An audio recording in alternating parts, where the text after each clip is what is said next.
ఒక క్షణాన్ని ఎలా జీవించాలో మీకు తెలిస్తే మీ జీవితానికి పథకరచన చేసుకోగలరు.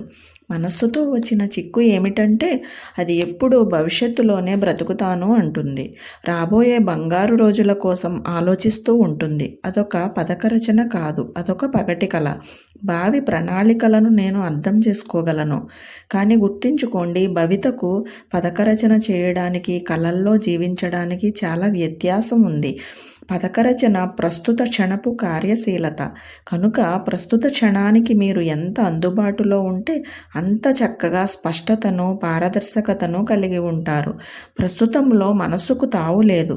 ఎక్కడైతే మనస్సు ఉండదో అక్కడ స్పష్టత ఉంటుంది. ఈ స్పష్టత ద్వారా మీరు భవితను చూడగలుగుతారు. అప్పుడు మీకు అపారమైన ప్రాముఖ్యత సంభవిస్తుంది. వ్యూహరచన పేరుతో జీవించడాన్ని వాయిదా వేస్తున్నారు. మీరు జీవించాలి, వాయిదా వేయకూడదు. ఆ క్షణంలో ఉన్నప్పుడే ఆ క్షణాన్ని జీవించాలి, వీక్షించాలి. అది మనస్సుకు సంబంధించిన కార్యకలాపం కాదు. ఒక్క క్షణాన్ని సంపూర్ణంగా జీవించిన అనుభవంతో రాబోయే మరో క్షణాన్ని కూడా బహుచక్కగా దర్శించగలరు. తద్వారా ప్రతి క్షణాన్ని గాఢంగా జీవిస్తూ ఆనందకరంగా సాగిపోయే మెళకువ మీకు తెలుస్తుంది.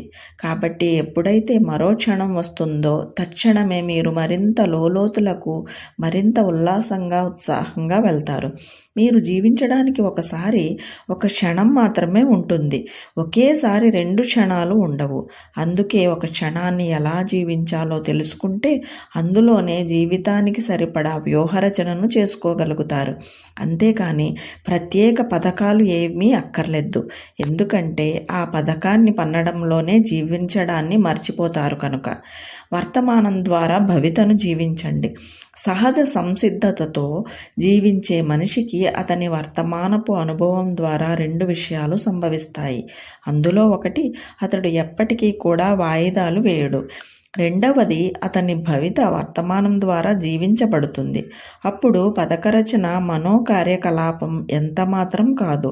అదొక చైతన్యపు విస్తృతి, అదొక జీవితపు అంతర్దృష్టి, అవగాహన. అది ప్రతిరోజు మరింత లోతులకు పోతుంది. మీరు ఎంత లోతుగా ఉంటే అంత సుందరంగా, అంత మానవత్వంగా, ప్రార్థనాపూర్వకంగా ఉంటాయి మీ కార్యకలాపాలు. మీ మనస్సు గాలి ఎక్కడికి వీస్తుందో తెలుసుకోవాలనుకుంటుంది. ఎందుకంటే అది అస్తిత్వానికి విరుద్ధంగా ఉపాయాలు పన్నుతుంది. గాలి తూర్పుకు వీస్తుంటే అదేమో పడమరకు వీచాలి అని కాంక్షిస్తుంది. అలాంటి విరుద్ధపు ఆలోచనలు ఉన్నాయి కాబట్టే దానికి ఆశాభంగం జరుగుతుంది. వాయు దిక్సూచి వలె సహజ సిద్ధంగా ఉండండి. సహజ సిద్ధంగా ఉన్న మనిషి వాయు దిక్సూచి వలె ఉంటాడు. వాయు దిక్సూచి గాలి గురించి ఎప్పుడూ చింతించదు. గాలి తూర్పుకు వీచినా, పడమరకు వీచినా, ఉత్తరానికి వీచినా, దక్షిణానికి వీచినా, ఏ దిశకు వీచినా అదేమీ చింతించదు. గాలి ఎటు వీస్తే అటువైపు మళ్ళుతుంది. అంతే, దానికి స్థిరత్వం ఉండదు. అది ఎటు మళ్ళడానికైనా ఏ క్షణమైనా పూర్తి సంసిద్ధంగా ఉంటుంది. అది గాలితో పోరాడదు. అది పూర్తి తక్షణ స్పందనకు ఎల్లప్పుడూ సిద్ధమే. అది ఎప్పుడూ కూడా గతాన్నో భవిష్యత్తునో పట్టుకొని వేలాడదు. అది కేవలం వర్తమానానికే ప్రాతినిధ్యం వహిస్తుంది. ప్రజాస్వామ్యానికి నిర్దిష్టమైన పూర్వాపరాలు అవసరం.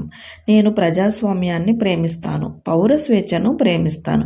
కానీ 2000 సంవత్సరాలుగా బానిస సంకెళ్లలో బ్రతికిన దేశాన్ని ప్రజాస్వామ్య విలువలతో మార్చాలనుకుంటే అది సాధ్యమయ్యే పని కాదు. ఆ రకంగా మార్చాలంటే మరో 2000 సంవత్సరాలకు పైనే తీసుకుంటుంది. బానిసలకు హఠాత్తుగా స్వేచ్ఛను ఇచ్చే పిచ్చి ఆవేశంతో ఊగిపోతారు.